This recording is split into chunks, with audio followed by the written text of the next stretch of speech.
Saudara-saudara kaum muslimin rahimakumullah. Tugas yang kedua, memperbaiki akhlak manusia kepada sesama manusia. Kita tahu Islam sesuai dengan namanya adalah agama damai. Maka akhlak manusia kepada sesama manusia menempati porsi yang penting dalam kehidupan beragama. Bagaimana seorang muslim bergaul, bertata krama terhadap sesama manusia. Mari kita lihat lebih jauh persoalannya. Untuk memudahkan pembicaraan dari kacamata agama, kita kelompokkan saja manusia itu dalam dua. Pertama yang seiman dan yang kedua yang tidak seiman. Yang tidak seiman itu kita sebut saja kufur atau kafir.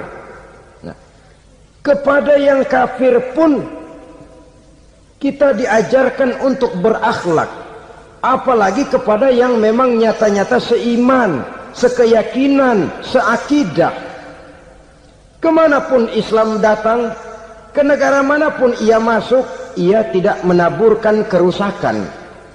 Jadi tidak benar kalau orang pernah itu menggambarkan, saking sentimennya seorang orientalis pernah menggambarkan Nabi Muhammad di tangan kirinya Quran, di tangan kanannya pedang, menggambarkan seolah-olah Islam dikembangkan dengan kekerasan. Sebenarnya tidak sama sekali. Kalaupun dalam sejarah perkembangan Islam pernah terjadi perang, maka perang dalam Islam sesungguhnya apabila kita amati sejarahnya bukan untuk memaksakan agama, karena memang agama tidak bisa dipaksakan, tetapi justru untuk mempertahankan agama dari segala macam hambatan, rintangan, hinaan dan fitnahan. Tapi kemanapun yang jelas Islam masuk, dia tidak pernah membuat kekacauan, kerusuhan ataupun penghancuran. Candi Prambanan bahkan dipugar, gereja-gereja tidak ada yang dihancurkan oleh umat Islam. Kenapa? Islam agama damai. Soal agama, soal lakum dinukum waliyadin, la ikraha fid din, qad tabayyana ar-rusydu minal ghayy. Tidak ada paksaan dalam beragama, sebab nyata yang benar dengan yang tidak benar. Belum pernah ada orang kafir masuk ke perkampungan orang Islam lalu dikejar-kejar, diteriakin kafir, kafir, sunatin.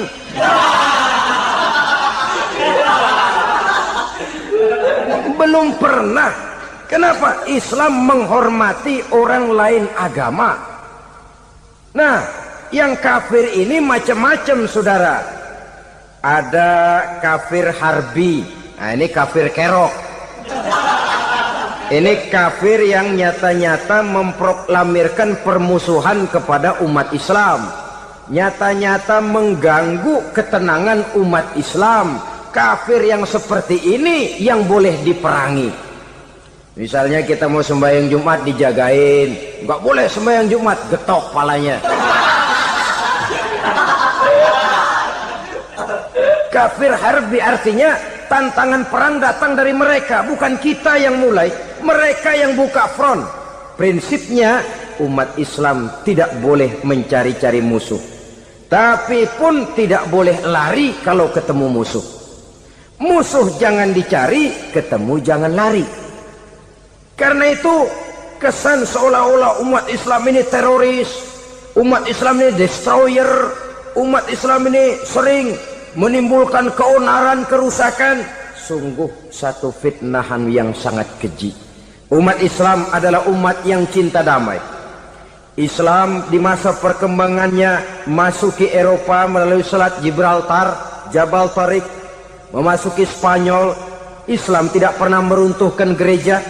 Islam tidak pernah membunuh orang-orang Nasrani. Bahkan Islam mewariskan peradaban dan kebudayaan yang begitu tinggi nilainya di bidang ilmu pengetahuan.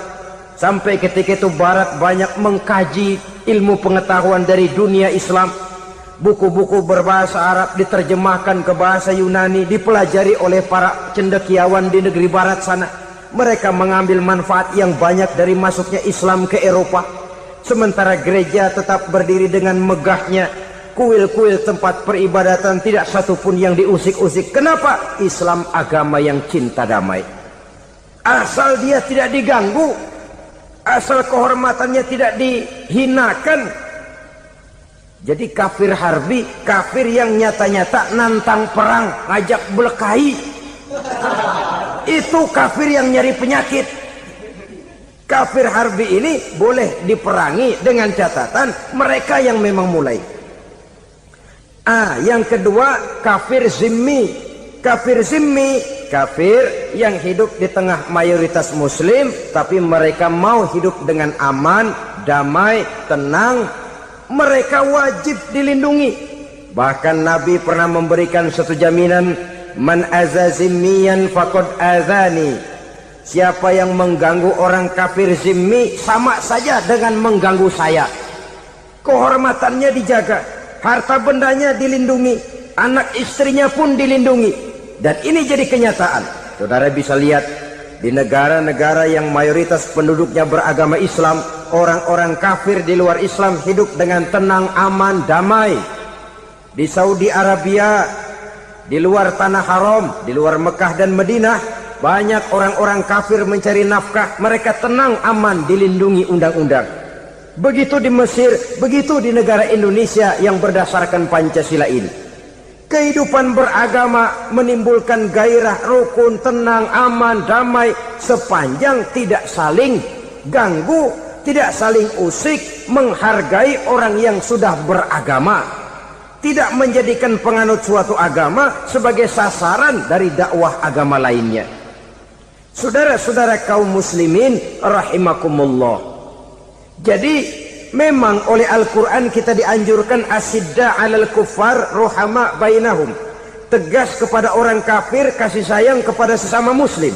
Tapi tegas bukanlah berarti marah-marahan, bukan berarti musuh-musuhan, bukan ngajaki perang. Tegas dalam arti punya garis tentang kehidupan beragama, lakum dinukum waliyadin. Soal kehidupan sosial, mari kerjasama.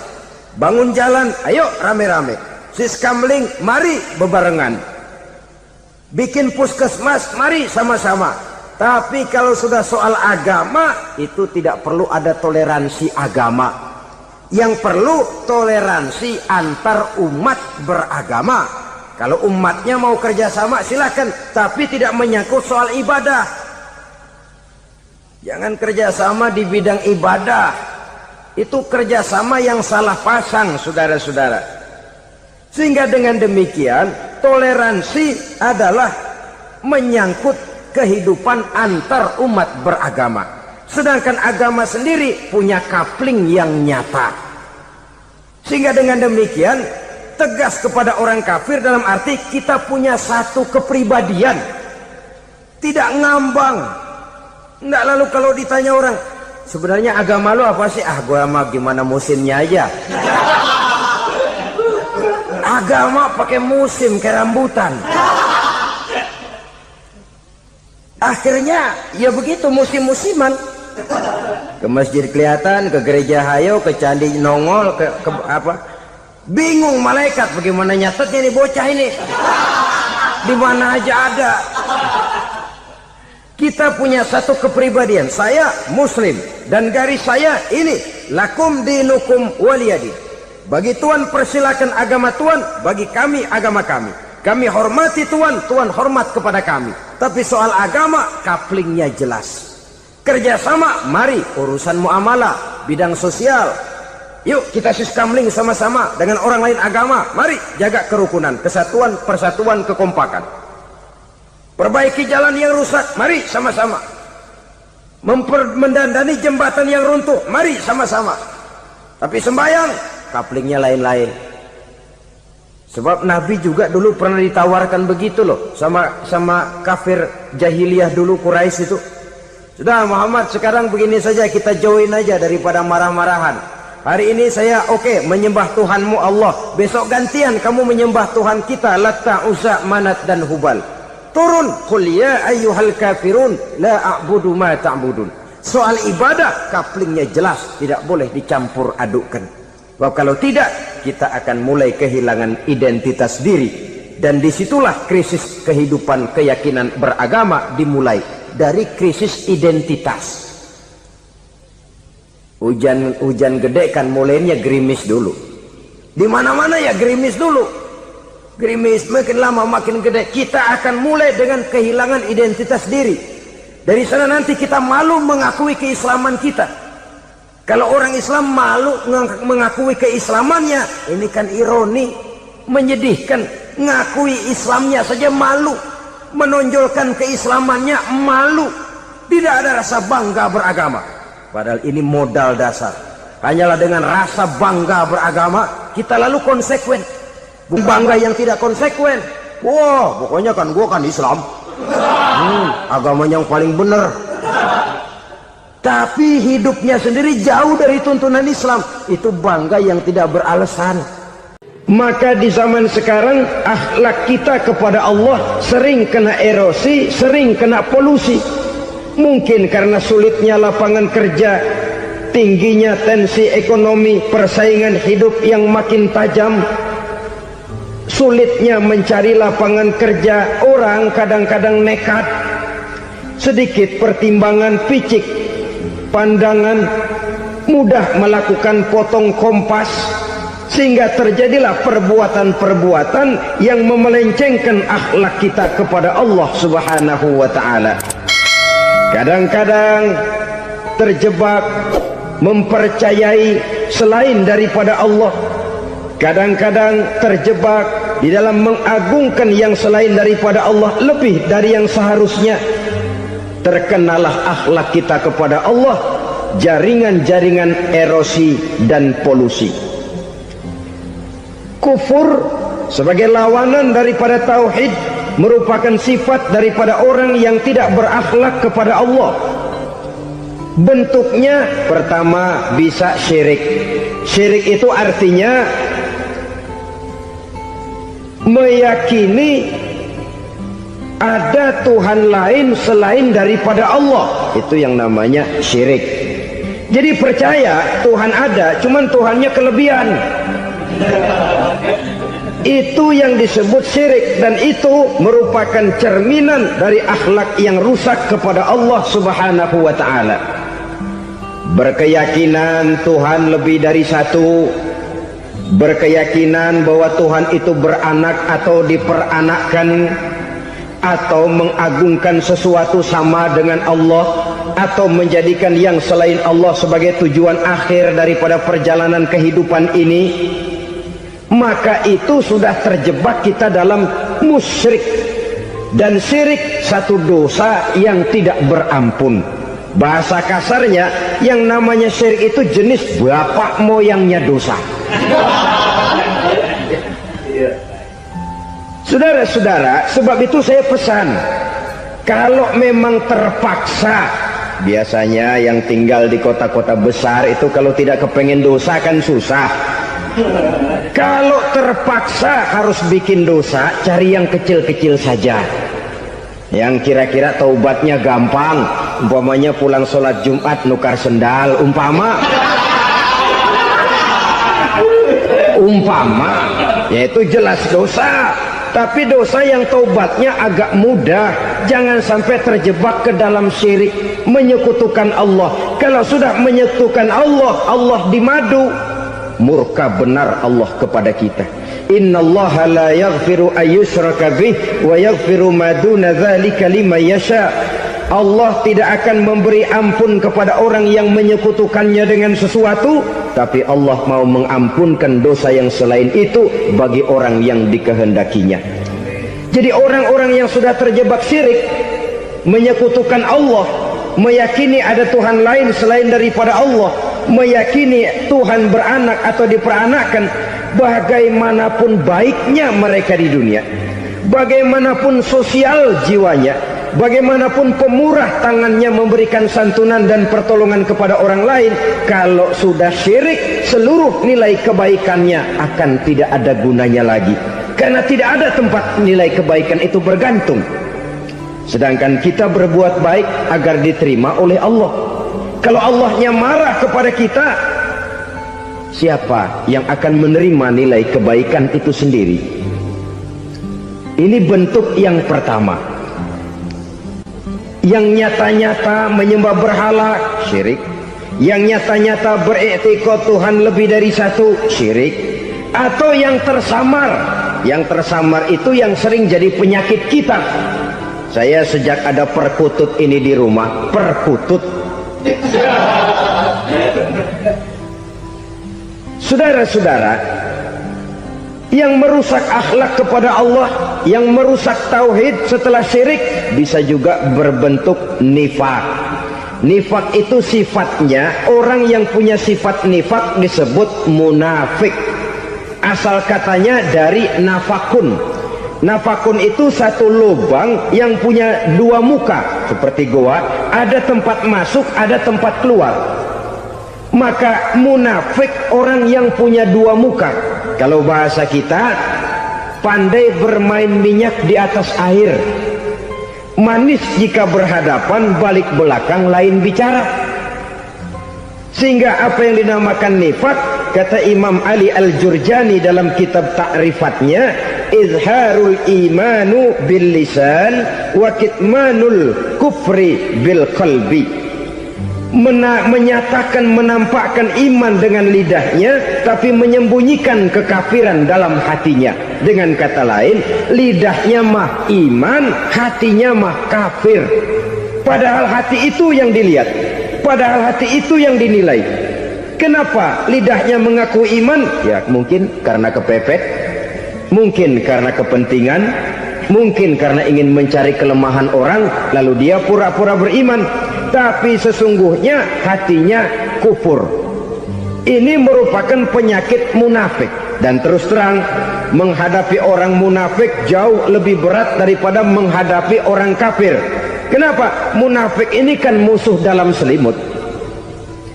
Mau dibilang musuh nyata-nyata, apalagi di zaman Rasul ya, ketika periode Madinah, berat sekali menghadapi orang munafik. Mau dibilang kafir, kalau ketemu assalamualaikumnya medok juga. Mau dibilang mukmin, di belakang ngegerundel, nyari-nyari penyakit, nyari-nyari lantaran, mencari-cari gara-gara. Kalau kafir jelas kafirnya, kalau musyrik jelas musyriknya. Tapi munafik, di depan kita dia mengaku beriman, di belakang kita dia caci maki kita. Maka demikian rupa watak orang munafik, Allah benci betul. Sampai dalam Quran orang munafik itu divonis innal munafiqin fid darkil asfal minan nar. Orang-orang munafik di dasar jurang neraka yang paling bawah, keraknya neraka. Saudara-saudara kaum muslimin rahimakumullah, sebab munafik sangat berbahaya, membahayakan umat, membahayakan agama. Di depan kita mereka ngaku pura-pura beriman, kalau pidato luar biasa memuji agama setinggi langit, menampakkan seolah-olah dia orang yang dekat dengan agama. Saudara-saudara, agama penting, agama mutlak. Tapi yang ngomong begitu agamanya apa? Remeng-remeng. Cuma sekedar lipstick, cuma sekedar dekorasi, cuma sekedar kamuflase, buat ngibuli orang lain. Dia mengaku beragama, mengatakan agama mutlak, menganggap agama penting, seolah-olah memperhatikan benar tentang tatanan kehidupan beragama. Tapi sebenarnya di hatinya tidak lebih berkecamuk penyakit-penyakit kufur.